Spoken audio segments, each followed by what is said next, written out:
It's less than 2 weeks to the presidential primaries of most of the political parties, and the search for who to succeed President Muhammadu Buhari continues.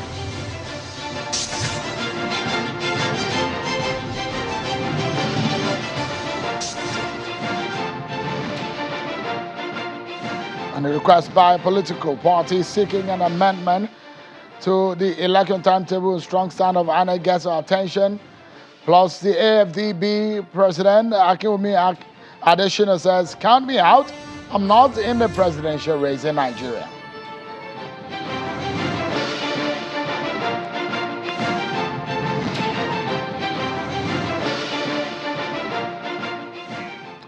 A warm welcome to you, everyone, wherever you may be watching. This is Politics Today, live on Channels Television. I'm Sean Wakimbalo at 7 p.m. here in the nation's capital, Abuja.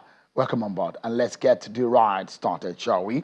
Let's begin tonight, everyone, by letting you know the position of the president of the African Development Bank, AFDB, Dr. Akinwumi Adesina, who has said today that he is not in the race for the 2023 presidential election. The AFDB boss says he has ruled himself out of the 2023 presidential race in Nigeria. He made his position known in a statement released earlier today by his office after months of calls for him to join the race, and after a group bought the presidential nomination form for him from the All Progressives Congress, APC.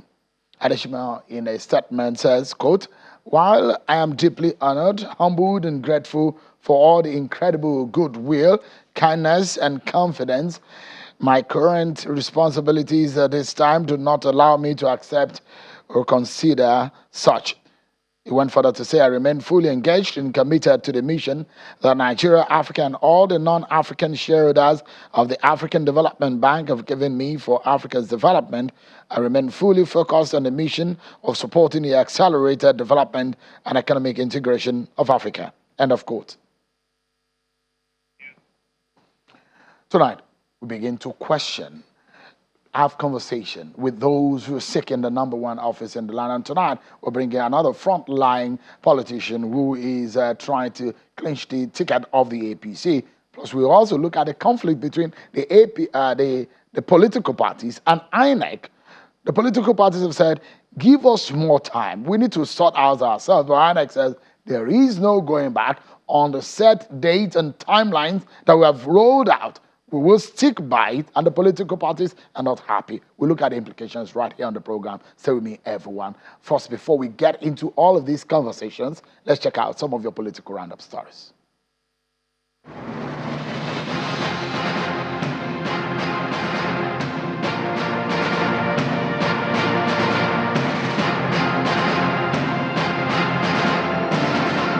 A member of the Board of Trustees of the People's Democratic Party, PDP, is raising concern over the siting of the presidential primaries of both the PDP and the APC. He expressed worry over possible rowdiness the location may cause. He called on party leaders to consider the option of Lagos, leaving the APC to conduct theirs in Abuja.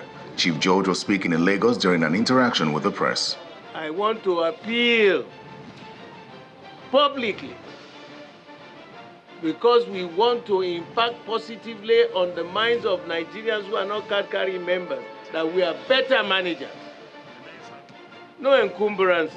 In continuation of his consultation with APC delegates in states across Nigeria, Mr. Rotimi Amechi is visiting Taraba and Adamawa states. The presidential hopeful presented himself to the delegates, promising to boost agricultural production, as well as injecting more life into Mambila Hydroelectric Power Station. Don't vote for me if you're not convinced that I can deliver. The difference between me and others is that I have experiences. I'm the most experienced. Let them come forward and tell me. I've been speaker 8 years. I've been governor 8 years. I've been minister 7 years now.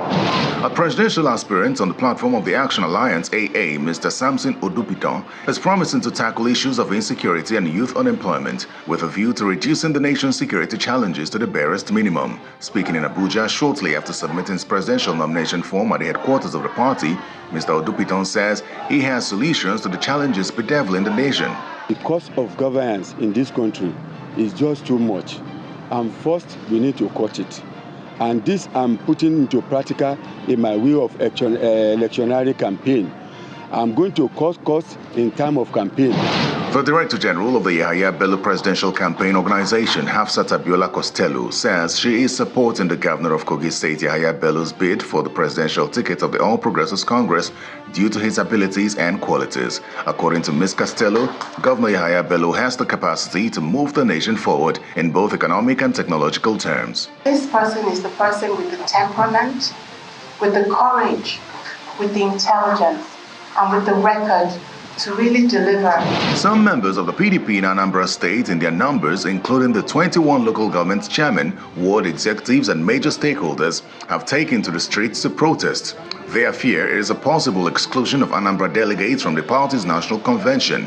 They are alleging connivance of the national legal advisor of the party, Mr. Ajibade Adeyemi, with some state party stalwarts. And the call for the second-term bid of Kwara State Governor is continuing to receive a boost, with rallies being organized by different youth groups within the All Progressives Congress. The youths believe the governor has done well in all sectors, particularly youth employment and appointment. His Excellency Abdurrahman Abrazak has transformed Kwara beyond reasonable doubt. There is no any better time than now, because His Excellency the Executive Governor of Kwara State has promised us that he is a lover of the youth, and he has demonstrated it by his practice.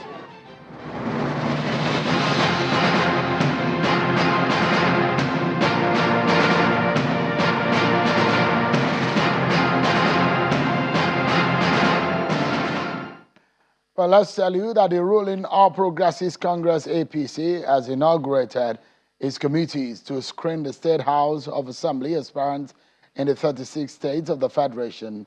Speaking at the inauguration, the Deputy National Chairman North of the party, Senator Abubakar Kyari, is asking members of the committees to do a good job, noting that good governance begins from the grassroots. Take a listen to him. This transition is very, very key. We have to leave a lasting legacy in the name of His Excellency the President Muhammad Buhari, GCFR, so that we can have another beginning and another transition to another phase. We're on the verge of electing new leaders for post-Buhari era. And that's why you were chosen to go and champion that transition. I have no doubt in my mind that the caliber of people that I see before us here will do just that. Politics is dynamic, and ambitions are also dynamic. You may face challenges, but that is the reason why you are there. Well, then you heard Senator Abubakar Kyari there, the APC Deputy National Chairman North. Well, let's tell you that it's less than 2 weeks to the APC presidential primary, which is slated for the 30th and the 1st of June, 30th of May and 1st of June 2022. And the jostling and the internal politicking continue for the those who are seeking to be the flag bearer of the ruling party. Almost 20 people have obtained forms and submitted it, and virtually all regions of the country are captured, and the personalities that have indicated interest to clinch the APC ticket. Tonight, we'll be speaking with one of the aspirants. But let me show you again the list of some of those whom you know by now. Yesterday, I think we omitted a few people. The confusion over whether or not some ministers are still in the race or not. Let's take a look at them again. You have the leader of the APC and the former governor of Lagos State, Bola Tinubu, the governor of Kogi State, Yahaya Bello, the vice president, Professor Yemi Oshibajo, the governor of Ebonyi, Dave Umahi, former governor of Rivers State, and former Minister of Transportation, Rotimi Amechi, because we understand that he has since resigned his position, the governor of Cross River, Ben Ayade, and an entrepreneur, oil and gas expert, Jack Rich, and of course, we have others, including Roches Okorocha, the former governor of Imo State and sitting senator from Imo State. Others include the former governor of Edo State and the former national chairman of the APC, Adams Oshiomhole, the governor of Ekiti State, Kade Fayemi, the Senate President Hamid Lawan, the former Senate President Kenny Namani, the former Minister of State for Education Chukwuemeka Nwajuba, the former governor of Ogun State, Ibikunle Amosun, and a sitting senator of Ogun State, and the pastor of Citadel Church in Lagos, Pastor Tunde Bakare, who was one of the running mate of General Buhari in the CPC at the time. Others include the Minister of Niger Delta Affairs, Senator Goswi Akpabio, the Governor of Jigawa State, Governor Muhammad Abubakar Badaru, and the former Governor of Zamfara State, Senator Sani Yerima. These are the faces of those who are gunning for the office and seeking the ticket of the APC. My guest tonight is an entrepreneur, philanthropist. He is the founder of Belama Oil Producing Limited, the fourth indigenous oil exploration and production company in Nigeria to emerge from an oil-producing community in the heart of Niger Delta. Educated in institutions like Harvard and MIT. My guest is from Rivers State in South Nigeria and a member of the APC, Mr. Ten Jackridge. He joins us live here in our Abuja studio. Thank you so much, Mr. Jackridge, for coming tonight. Thank you very much. Let's begin. I watched your declaration, and I was quite intrigued by some of the things that you said.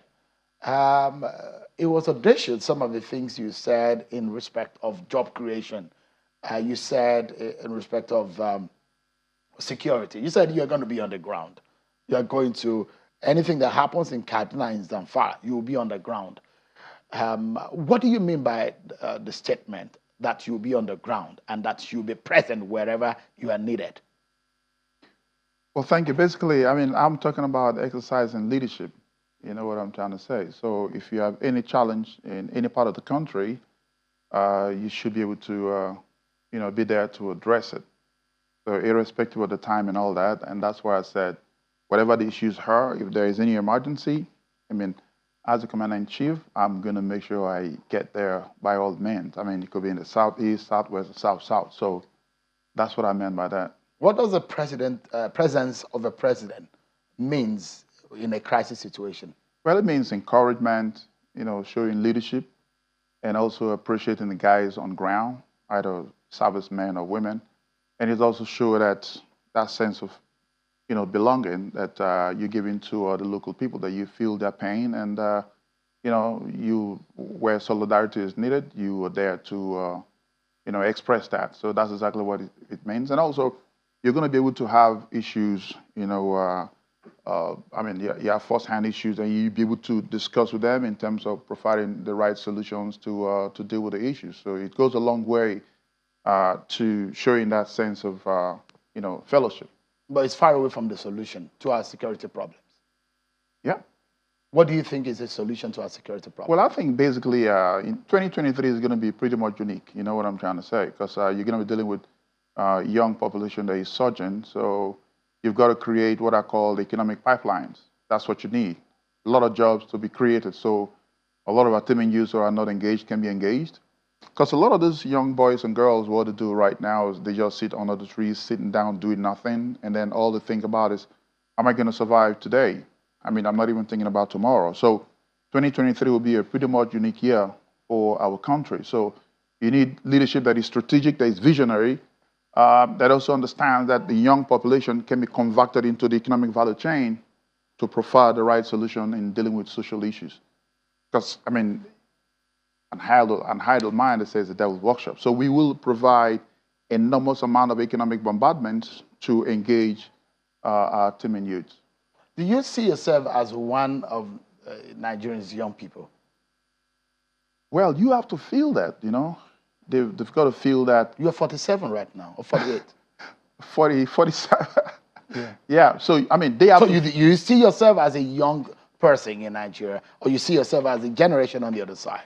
Well, I see myself as a bridge, as a generational bridge. I belong to the Generation X, you know what I'm trying to say. And 2 generations after me, they're still existing. They belong to the baby boomer, and then the silent generation. And then right now, I've got two generations below me. They are called the Gen Y, and then the Gen Z, and then the Alpha generation. So I see myself as a bridge between these two generations up and two generations below.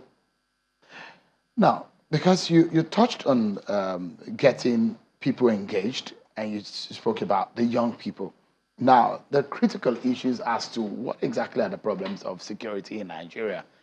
What in your mind do you think is the problem of banditry, insurgency in the Northeast? And perhaps, aside the economic issue that you mentioned, what are the other solutions? How would you tackle it? Should he be employed as the president of Nigeria? How would you resolve the insecurity situation? Well, I think the point is that the traditional value system needs to be reviewed. There has to be that inclusivity. You know what I'm trying to say? So my strategy in 2023, which is going to be pretty much unique, is to set up what I call the traditional value ecosystem. So it's going to be a combination of the traditional rulers and the government office holder, like the security apparatus and the political leadership at the local government. And then you create an ecosystem where the traditional rulers will have a voice in the manner that the social wellness of those local communities are addressed. You know what I'm saying? But the most important thing that is key that I talk about a lot is economic bombardment. That's what you need. There has to be the social intervention, social security. There's a lot of these, young boys and girls, their parents don't have a job. A lot of these, young boys and girls, their dads and mom, work in a mischief environment. Some of them, their fathers are the ones that open the gates of all these, wealthy and well-to-do, people in society. But what they live in shanty houses where they can't even think about how to take care of their, family needs. So you have a bunch of these kids out there roaming around and not knowing what to do, not having a future. And what they're doing is they congregate and then they take to the left side of life. So you can't do without providing jobs. So economic bombardment is a key issue. That may be an intermediate measure. But I'm talking about immediate measure. Say, for example, within the first 100 days, what would you do to arrest this insecurity or the unrest that we're seeing in some parts of the country? Well, I think, listen, the point is that, the first thing I'm going to do when I get in is to provide about 26,000 youth employment. How soon can you get that done? I mean, as soon as you step on board, as soon as I get in, make sure that you create a consortium that will manage that, and then they will report directly to my office, where we'll train about 26,000, women and youths. In, you always talk about creating jobs, and it does look to me, I've heard, and especially your declaration, which I watched, you speak about job creation as though it is that easy. Is it that easy to create jobs in Nigeria? Well, that's what I do for a living. I started my life with 25,000 naira, and about 2 years later, I turned it into tens of millions of naira. So one of the best ways you can take care of these youths off the street is to engage them. When I started, my local community and my operating corridor had similar problem. A lot of these youths were just into all manner of, stuff that wasn't nice. And I told them my story. A lot of them, they knew about me. And what I did was to just pull them together and say, listen, you can't take to the left side of life. And I pulled them together and trained a couple of them, taught them how to get things done and how to earn a living. And even if what you're earning is just, as little as 50,000 or 60,000 naira, you feel that sense of, self-dignity, that you work for this cash and then you earn and then you're able to do whatever I want to do. So I put them together and took them to the right side of life, and these guys were pretty good. So you have to create jobs for these local communities. That's in the private sector. Yeah. You've done this in the private sector. Absolutely. It's not an experiment. It's Absolutely. what you have lived. Absolutely. But it's a different kettle of fish entirely when you get into the public sector, when you get into government. Well, I think it's policy. The fiscal policy must be designed to encourage private sector growth. And the only way you can create that massive employment is for the private sector to thrive. And the policy that enables you to incentivize private sectors and also ensure that they're able to be part of the strategic engine that takes care of these social issues by creating jobs. And then you can incentivize them to do all the stuff. A lot of them can be trained to be young entrepreneurs. But again, the university system will be part of that value chain. You know what I'm saying? Where we're going to roll a lot of them in and roll them out through trainings and skills. And a A lot of these guys will have skills that will be able to be that is employable, because a lot of these guys don't have skills that you can hire. If you look at the list of those guys who are employed, a lot of our graduates don't have jobs, and those who aren't that educated have gotten jobs. So training and rolling them out into the economic value chain is the only way that you can sustain peace. There's no amount of bombardment that can solve that, except creating loss of jobs. And to do that, we look at each geopolitical zone and their uniqueness, and then establish a couple of economic hotspots where they can go, and we call it center of excellence. They go there and get trained with all the technology that is required, and they are rolled in, and they are part of the value chain. These are all captured in your manifesto. Yeah, absolutely. But one thing that is obvious is that you're an outsider in this game of politics. And wading in the water in this game, it takes a lot, or else you might drown. Do you see yourself swimming successfully within this sphere that you have entered into the arena in which you are entered into, and you are a newbie into it? Well, I'll tell you what, this is a difficult, industry. I want to call that industry to go into, but the key thing is my message. My message is key. I've got to convince the message that tells me that, listen, you can do this job. And when you sell the message to Nigerians and they look at it, they say, listen, this job connects. This message connects. It resonates with the key issues. Right now, we're talking about 2023. The challenges of 2023 will be so unique that it will be different from the challenges of 2022 and 2021 and all that. We're going to be having global economic shockwaves. And this is as a result of, geopolitical uncertainties that is going on right now in Eastern Europe. And this will snowball into Western Europe that will trigger change in the supply chain. You know what I'm saying? Supply chain will be disrupted. And again, it will also trigger that shockwave into the US. And economies right now are dealing with a lot of inflation and all that. So 2023, listen, the world economy is about $83 trillion. Continental Africa is about 3% of the global economy. That's struggling with about $2.5 trillion.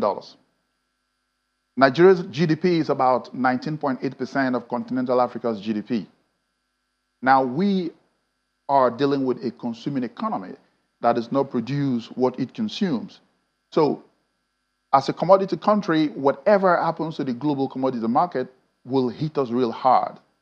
So you need leadership that understands this shock wave that the world is going to be dealing with in 2023. So you do? To prepare, absolutely, to prepare for it. Oil and gas is our mainstay. That's where you operate. But then a lot of people will say, we need to look away from that. Oil and gas. So it does look like that is your, that's your energy base.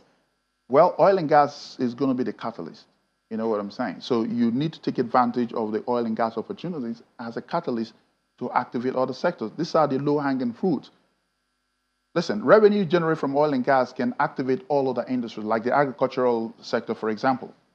Part of my model is the industrialization of the agricultural sector. Listen, what we consume is over 373 million tons of food produced. That's what we consume. You know what I'm trying to say?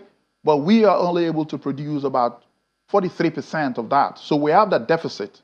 We're able to produce about 50 something percent. So we have a deficit of about 43%. So that's about 10.8 trillion only in agricultural sector. So if you industrialize the agricultural value chain, you're able to produce a lot that you consume, and then you're able to save that money. But to industrialize and have the technology, you need deep ticket foreign exchange earnings. So you can procure the technology to industrialize that sector and create lots of jobs for your citizens. So the oil and gas is a huge opportunity for us. Right now, I looked at the numbers the other time. We're flying over 850 million tons, 850 standard cubic feet. Now, if you look at this, it's about 20,000 metric tons. So every single year, you have an exposure of about 7.3 million metric tons that can be converted into strategic engine to activate other sectors. So this will continue.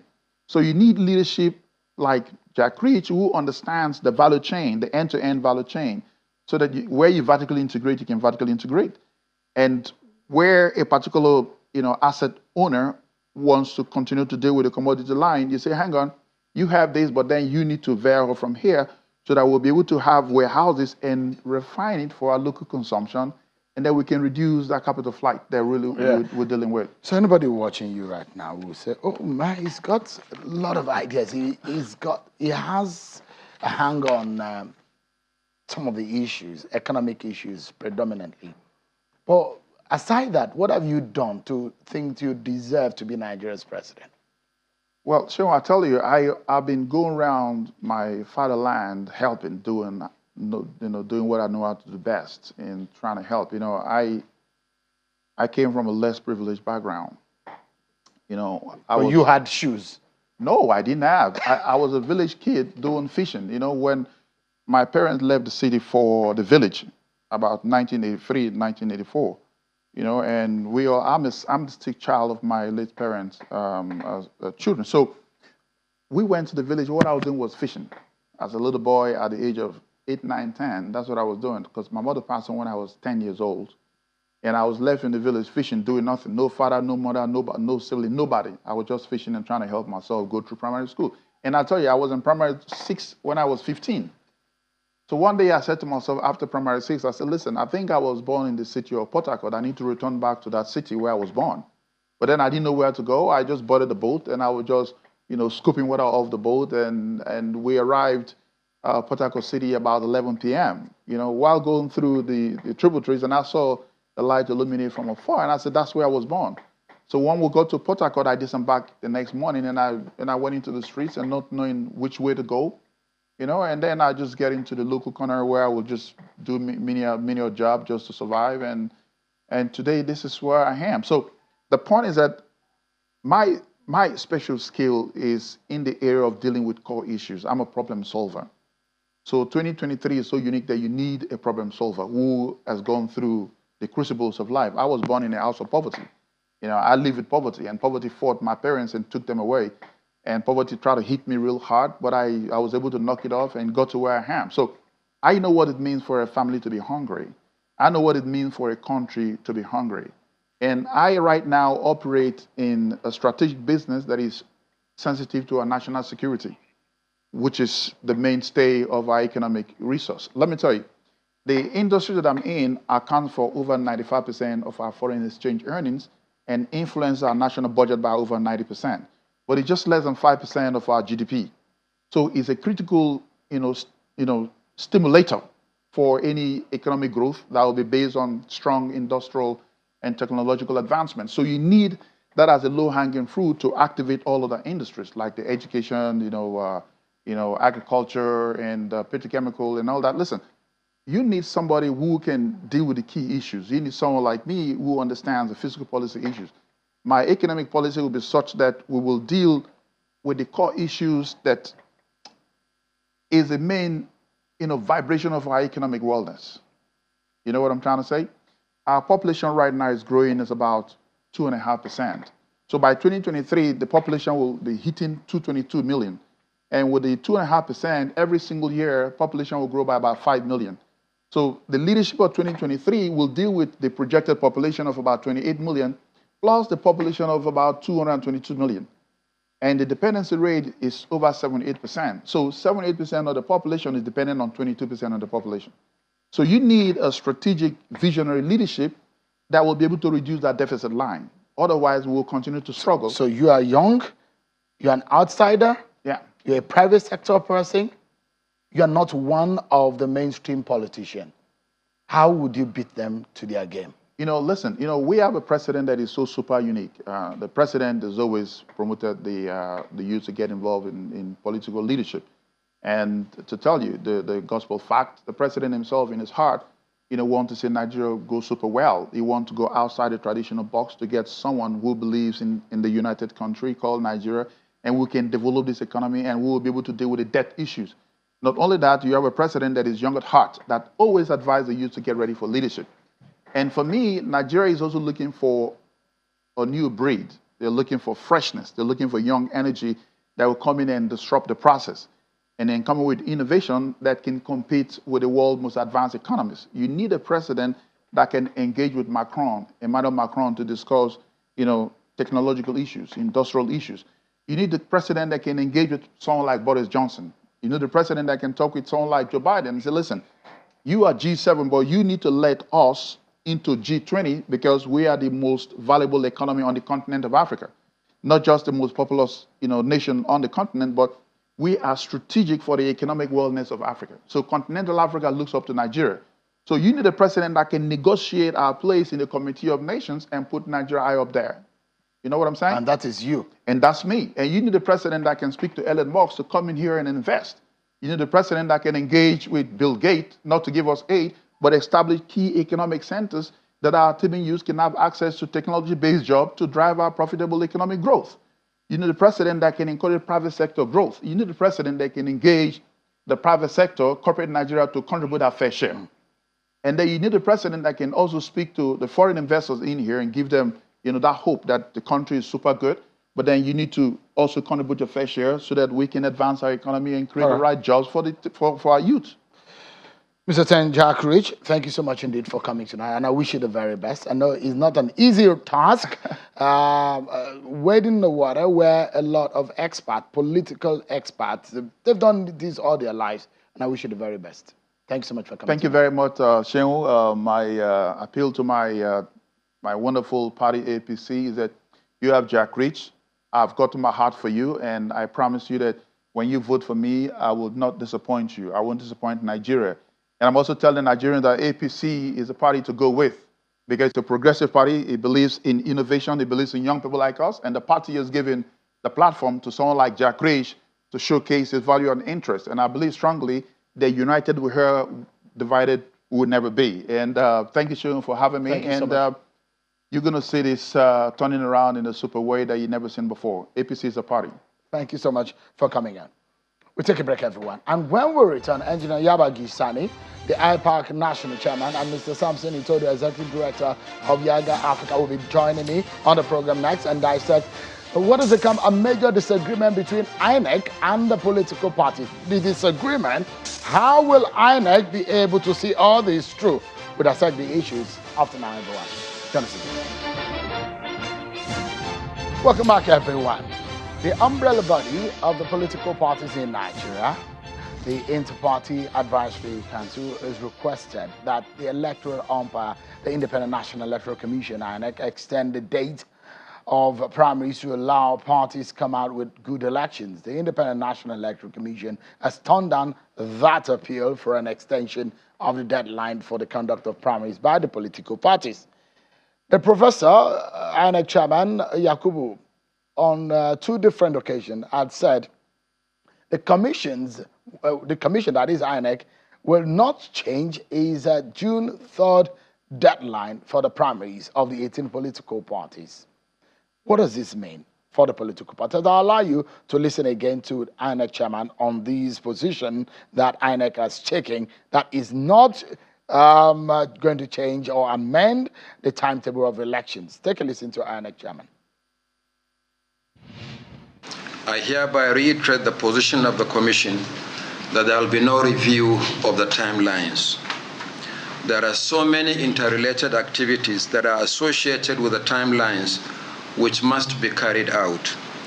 Any review to extend the timelines for one activity will affect other activities and put unnecessary pressure on the political parties and the Commission. Okay. So that's the stance of INEC on this matter.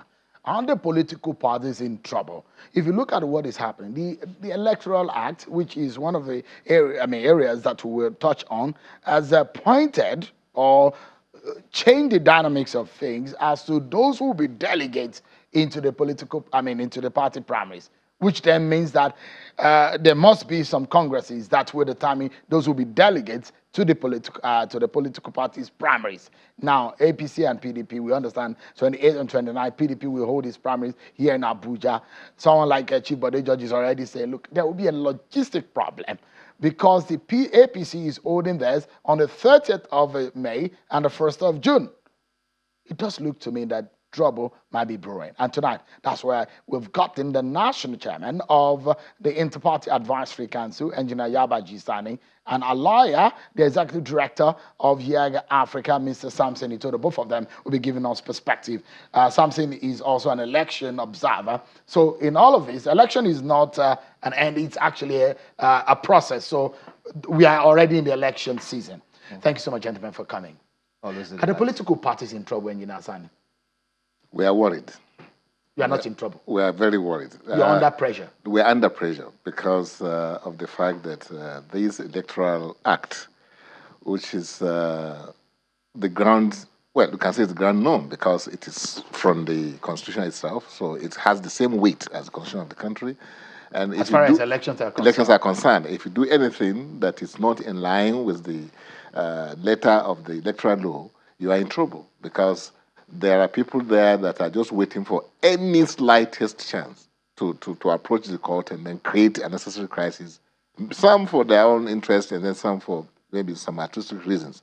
But the issue is why the political parties are asking for a slight adjustment to the timetable. It's not because we are not aware of the pressure that INEC is under, because INEC, as we have all witnessed, is really, really doing a lot in terms of ensuring that we have an election that is credible, reliable, all-inclusive, and then free of all the incumbencies that we have had before this time. So we commend INEC for what they are doing.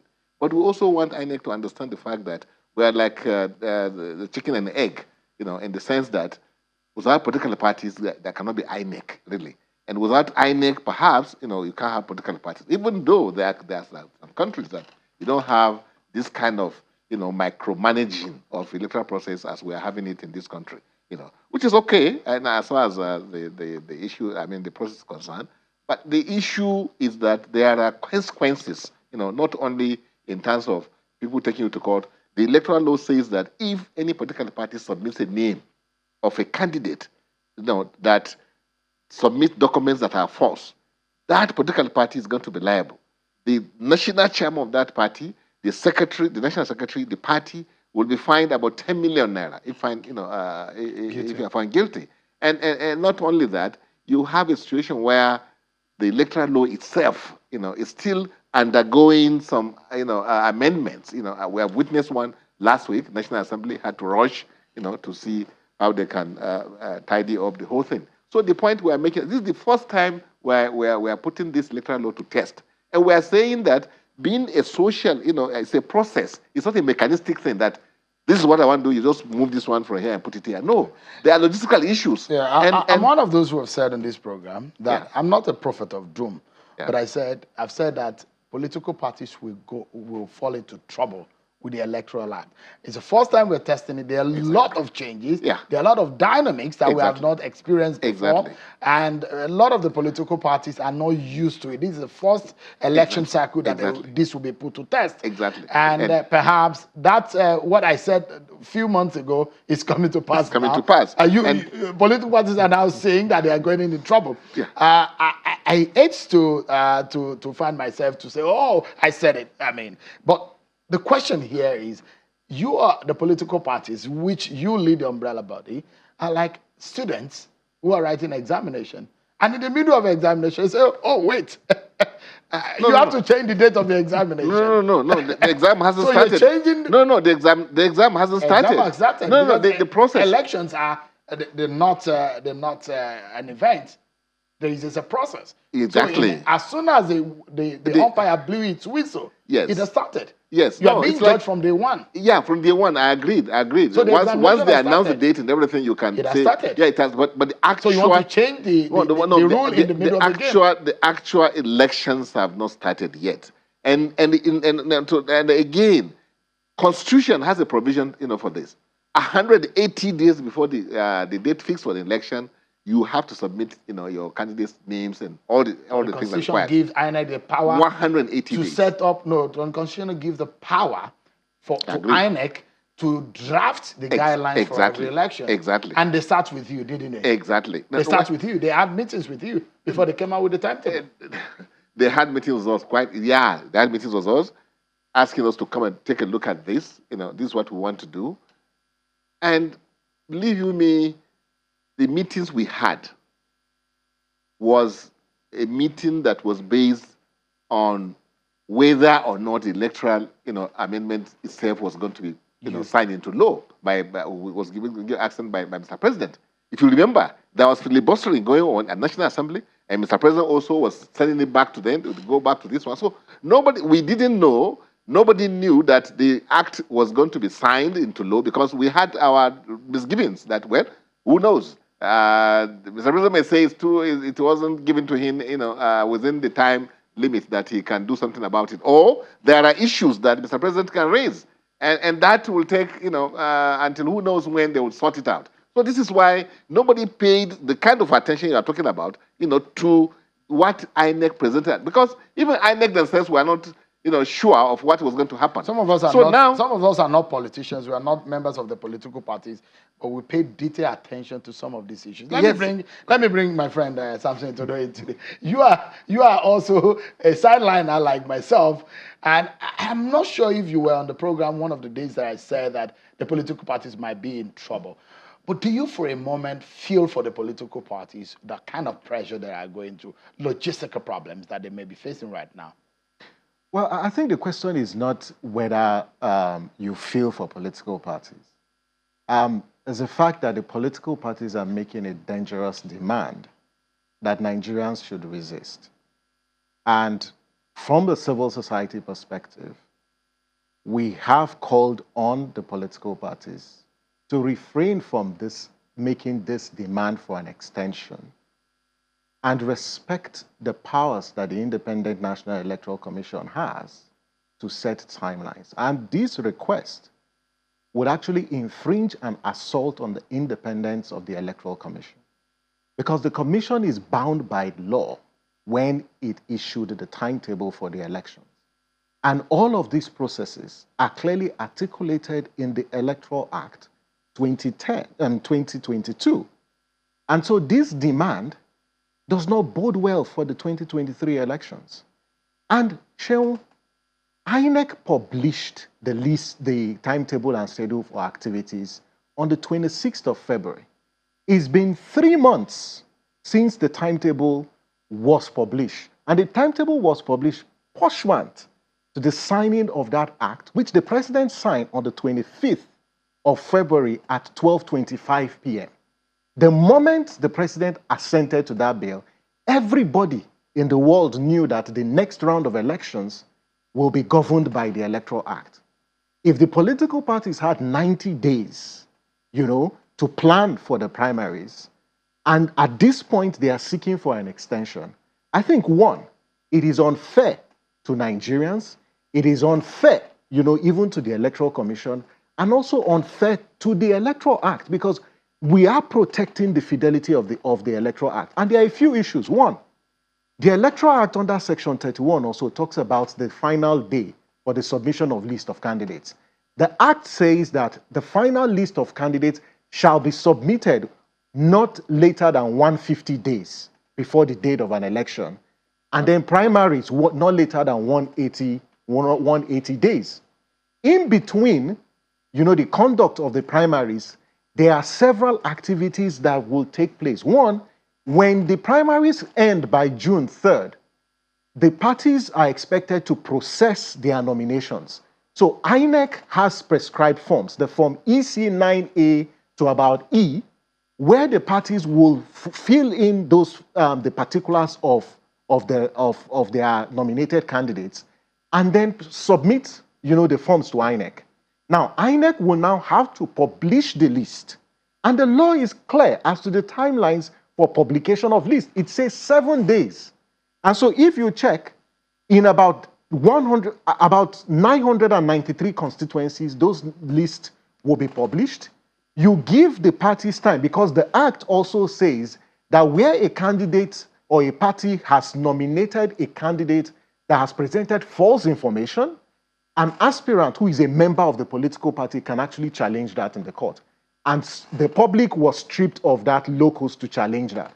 If you check, when all of these processes, the law also provides the date INEC will publish the final list of candidates. So if you check, in between when the parties conclude their primaries to the date of elections, there are several activities that are contingent on the other. So if you move any attempt, date, if you move any date, it will step into another. To shift the date would affect the overall timetable, well, and we don't want to be boxed into that position. For a moment, let's give the political parties the benefit of the doubt, just for a moment, and let's analyze whether or not it's worth the effort. The Electoral Act has a new spirit, different from what we've seen before. Now, there are a lot of changes, and I would advise political parties today, free advice, get a team of lawyers to understand, dissect, analyze the Electoral Act. You will fall into the traps that have been embedded into this new law if you don't do that. Do you, for a moment, think that INEC should, because it's a new environment they are playing in, it's a new template that are working with, maybe they should give them some adjustment, just maybe. Do you think so? In fact, not me as an individual, it's civil society's position that the timetable as published by INEC should be upheld. It should not be altered for any reason whatsoever, for the following reasons. Check, you just said on this show that that there is a conflict of scheduling next week for the primaries. Yeah. The parties were given April 3rd to June 3rd.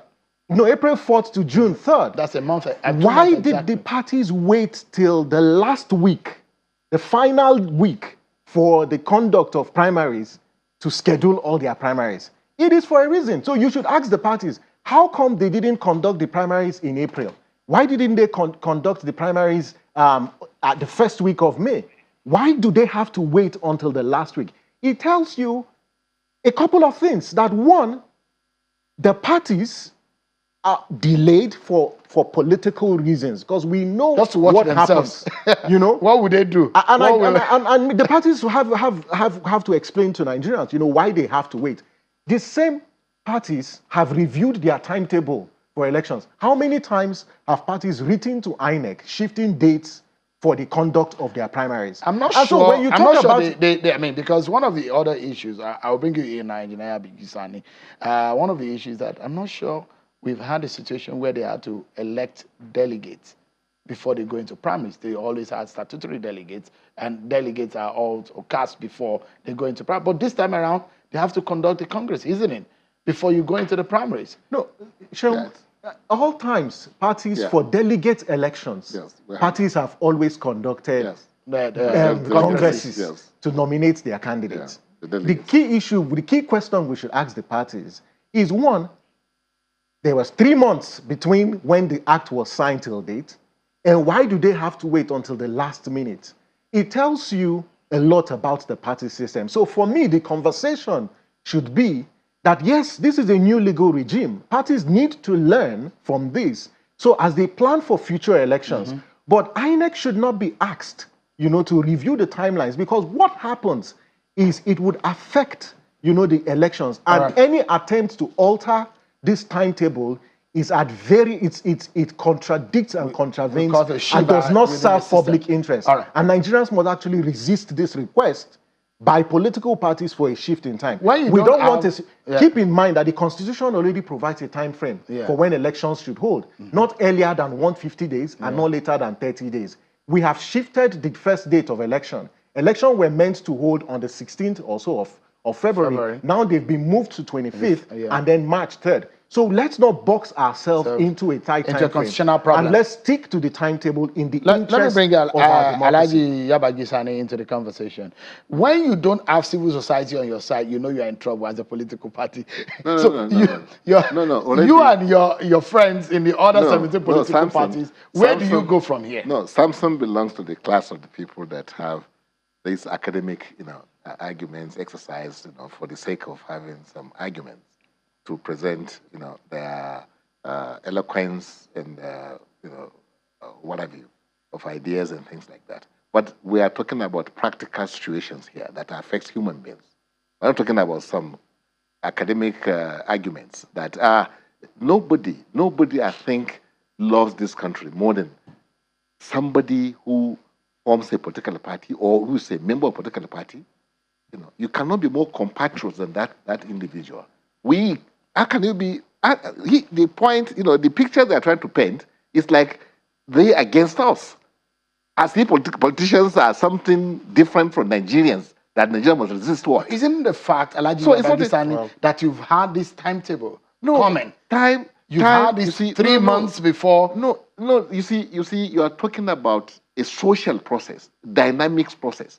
It's not something that is cast in stone, that you have this one here with giving it to that. Unfortunately, the law is cast in stone. Yeah, but we are not doing anything. We're not doing anything that is going to affect the law. The law says 180 days to the date fixed for the election. You must submit the names of your candidate, so that INEC will now do whatever they like printing. But today, you're talking about practicality of things, but you know that submission of name is just one item. There are a lot of activities that precede, that dovetails, and that we're very much aware of that. In fact, whatever INEC is trying to do, speaking, whatever INEC is trying to do, believe you me, they are doing it for the benefits of the political parties, so that we won't have any problems. But we have realized that if trying to solve or to create this luxury of time for political parties, it's not in the interest of political parties, because we call it luxury. Why am I saying it's luxury of time?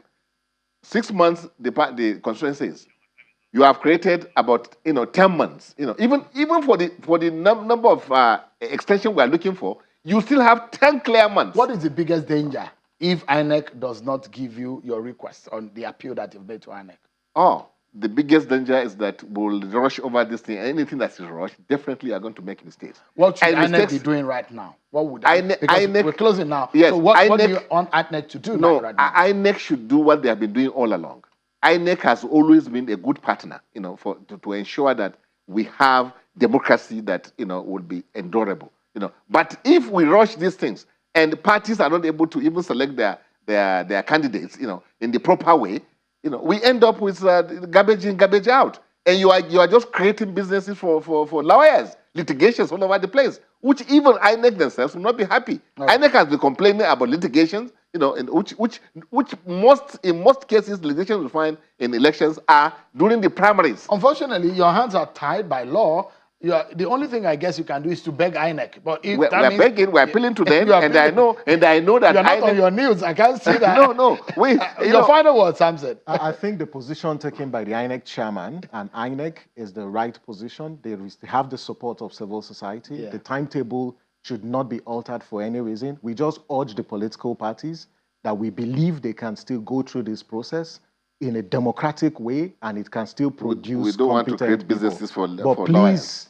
The timetable should be maintained in the interest of the credibility of the 2023 elections. Any attempt to compel INEC or put INEC under pressure is an assault to the independence of the commission, which is protected by the Constitution. What I don't like is political parties to be painted as if we are foreigners, as if we are not part and parcel of these things, as if the whole thing is not about political parties themselves.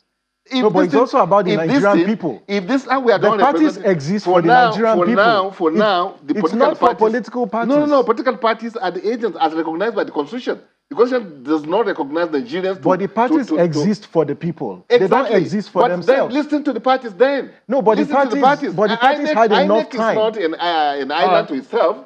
The parties had 3 months. Out of time. No, it's not a matter of 3 months. We're talking about realities. We're talking about what is better for this country. I think this is an opportunity for party reforms. Let's see this as an opportunity for party reforms. Things are now showing that it's a serious business, and there must be discipline about timing and obeisance to some of these issues. Thank you so much, gentlemen, for coming tonight. Thanks so much, the National Chairman of IPAC, and our friend Samson Itodo, the Executive Director of Yaga Africa. Thank you so much for your time. That's our show for today, everyone. Many thanks for watching. I'm Sean Kimale. Bye for now.